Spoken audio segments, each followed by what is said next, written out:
Welcome back to SnowRunner, guys, and this is Zidon's Tatra 813. Now, this is one of the OG mods from MudRunner, and it has made its return to SnowRunner, and I, for one, am super excited to dive into it and really see what this thing has to offer in terms of SnowRunner gameplay, and I've also taken it to the snow testing grounds, the winter testing grounds, as opposed to the summer testing grounds, because honestly, I feel like when a vehicle like this, that's so well known in the modding community, makes its return, I really want to test it in the environment that SnowRunner is known for, and that is new, and that is the snow environment. So we're going to go ahead and take this thing into the garage, customize it, see what it's all about, and then we're going to take it out and have some fun playing the snow. So let's go ahead and fire it up and see what it can do. God, that engine is huge. It sounds good too. Now, obviously, it is not going to be fast. This thing is not really about speed at all. It is about reliability, power, and brute force, pretty much, and being able to go wherever the heck you want it to go. So, now, we have a few different engines. We have the AM814, AM815.3, and AM816.1. Now, that's obviously, the 16.1 is obviously going to be the best one, but, well, I say best, most powerful. It kind of, you know, hurts our fuel consumption a little bit, but we're in testing mode. We're not really worried about fuel consumption, so we're going to go ahead and go with the 16.1. And then after that, we have the special. We also have the advanced special. And the advanced special is definitely going to be our go-to. We have one suspension setting, which is a little bit surprising, actually. All of our tires are going to be either 50s or 51s. I'm going to go up to a 51, but we also, as you can see, have a pretty full range of selectable tires. We have ATs, off-roads, and MTs in both 50 and 51. We also have 59s, which are actually... wow, they're huge, and they actually clip through the body. I'm surprised he didn't offer a lifted suspension. He may in the future. He may update it with a lifted suspension because those are definitely a little bit body clipping. Now, we can do a 50 or 51-inch chained setup, which is what I'm probably going to go... well, tell you what, I'm going to go with these 59s just to see what they're like for a little while and see what they're like in the deep snow. And then after that, I'm going to go with these 50-inch chained, and I'm going to take it up the ice hill and just see how it's like, see how it is with the chains as well. So, I'm going to go with the 59-inch MSH3s, and I think that they'll still be decent in the snow. Good God, look at all that positive camber. That's a little weird. And I'm going to go with the advanced medium and also the engageable diff lock. Frame add-ons, we have the large crane, the flatbed, van body, maintenance frame, seismic vibrator module, sideboard, fuel tank, flatbed. Ooh, that's actually a really cool one. That's a sideboard bed that he had from MudRunner. Saddle high and saddle low. So I'm gonna actually go with that because that's gonna be really, really good for carrying whatever you want. I mean, it'd be really hard to actually drop cargo out of that. So snorkel-wise, we've got flat cap, wedge cap, and intake air filter. I'm going to do the wedge cap. And let's see. Miscellaneous add-ons include small parking lights, chrome parking lights, and twin horns. None of them really work that well, in my opinion. Axle protecting, reinforced bar, hinged, and heavy-duty pipe. Actually, you know what I like? I like the hinged. Which is, well, but no, actually, it doesn't line up with the headlights. Oof. I like the axle protecting. That was going to be my next choice anyway. But, yeah, once I saw some of the other... oh, whoa, what? Huh. Interesting. So some of these work, some of these don't work. Colors are a little weird. I mean, I'm sure, like I said, I'm sure he's still updating it. I'm sure he's still working on it, and I'm sure there's going to be more on offer in the future in terms of colors and options and stuff like that. But for what we have right now, I'm still very happy with it. And it's still that classic sound from MudRunner, although I cannot get past that ridiculous positive camber. I don't know why it's got that much. I mean... it's a little wacky looking, not gonna lie. Consumables, special cargo. Well, let's do a load of planks. See how it handles a load of planks. Oh boy. The interior view admittedly could use some work, but I don't think he's really focusing on that all too much. I think he's definitely focusing on the exterior and a little bit more on the add-ons as well. High is not that fast. Let's take it to the really deep stuff and see how it handles that. Low plus, diff lock engaged. Oof. Wow, even with the 59s, man, it is burying itself. Low and low plus have no change in speed.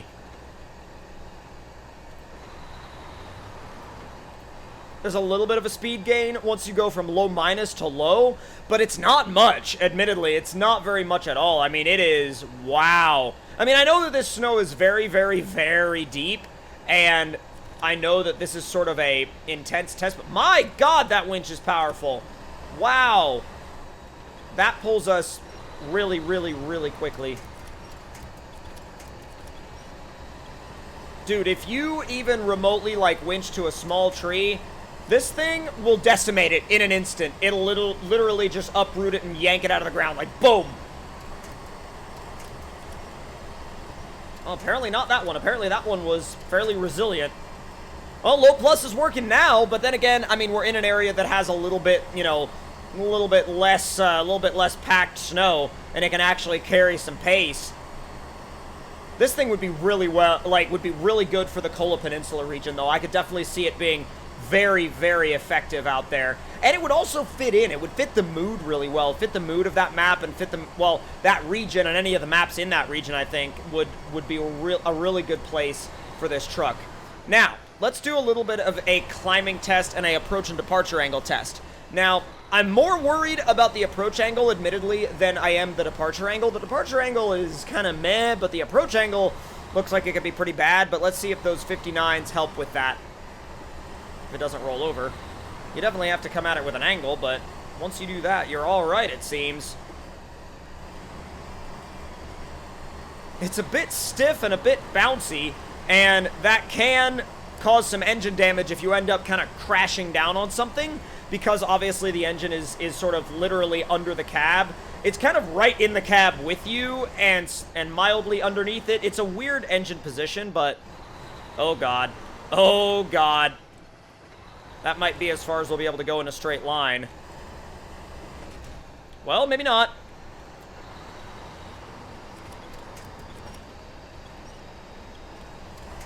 Oh, that helps. Whoop! Oh, that was a hit. A little bit of a tug of the winch yet again, and it helps. It's not gonna make that.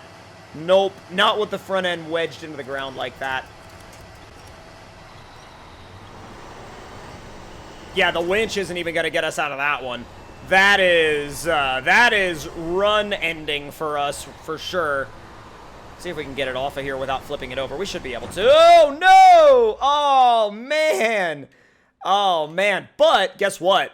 This is actually a really good test for that bed, because it means that even if you flip it completely on its side, your cargo will be just fine, and that in and of itself is a huge feature in terms of usefulness. I mean, that makes this thing a whole heck of a lot more useful. So I'm going to fire up this Azov Antarctic, and I'm going to pull from that corner. It should be, yeah, that should be a usable angle, and it should allow it to drive off. And now I'm just going to disconnect, shut this guy down, and swap back over to the Tatra, and then, oh no, repack the cargo, and we're good to go. So having basically walls or sides that high on your bed really, really adds to its functionality. Really, really does. We're in high right now. No diff lock. I'm going to drive it over the pipes now and see how it is. Although I think I am going to go ahead and switch it over to the chains now. Now, the chains, obviously, they're going to be, I believe those are the 51s. They look like the 51s. They don't look like 50s. They look like 51s. But either 50, 51, I mean, it's not going to make that big of a difference. It's like a 1 inch diameter difference in the tires, so not really too worried about it. But in auto mode with the advanced box, we have 5 gears, and wow, the suspension is really good. Look at it soaking up all those bumps. That's really good, and it's keeping the truck level. It's keeping the truck pretty well composed. Let's take it up the ice hill now and see how it does with that. Keeps in high through the deep snow, which is very respectable. That's also with the smaller tires, but with chains.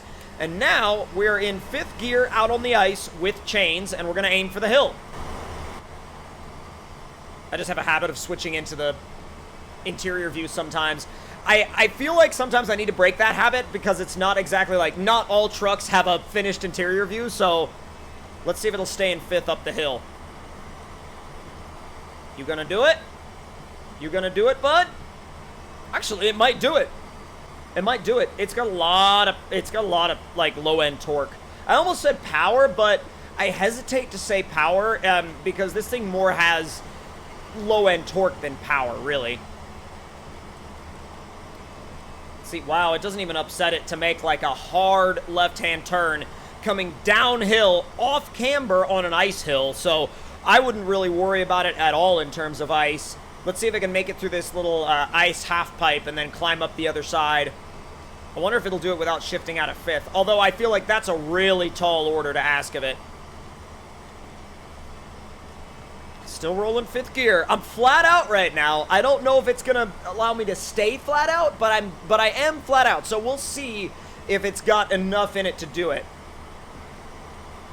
It absolutely does. Well, until it gets into the deep snow. Then it goes back to 1st. Yeah, adding the diff lock into the mix definitely, again, helps a lot. Let's take it up that sort of outer rim trail now. It's like the outer rim of the map, so to speak.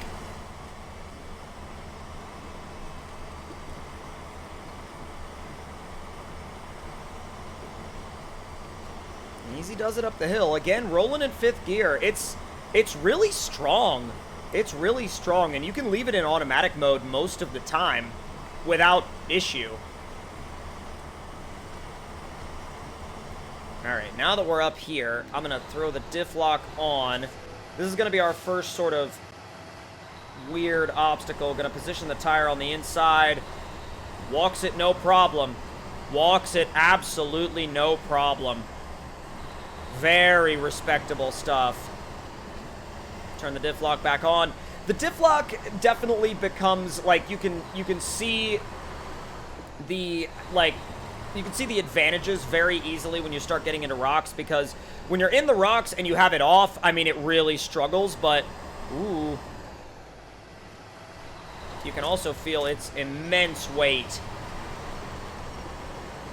Pull, pull, pull. Woo! We'll back it up real quick, and then we will, there we go.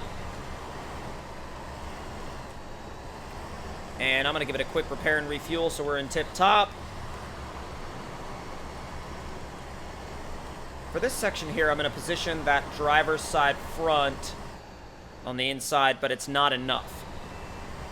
And I'm a little...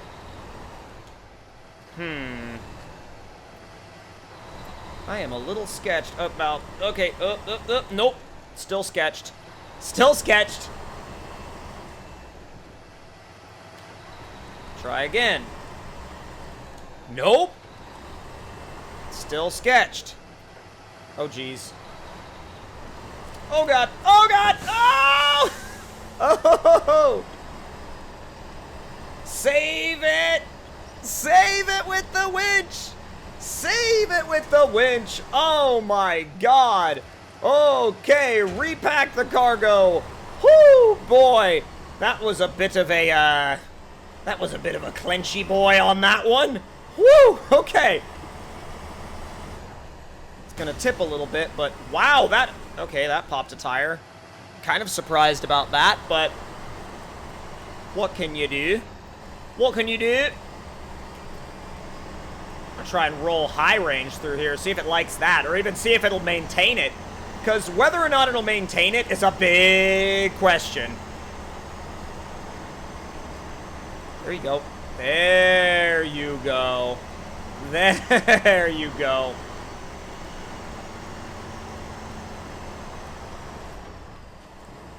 Not bad, dude. Not bad.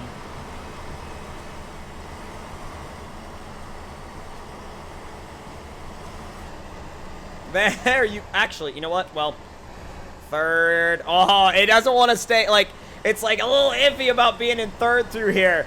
I'm like, it's not too happy about it. It's not too happy about it, that's for sure.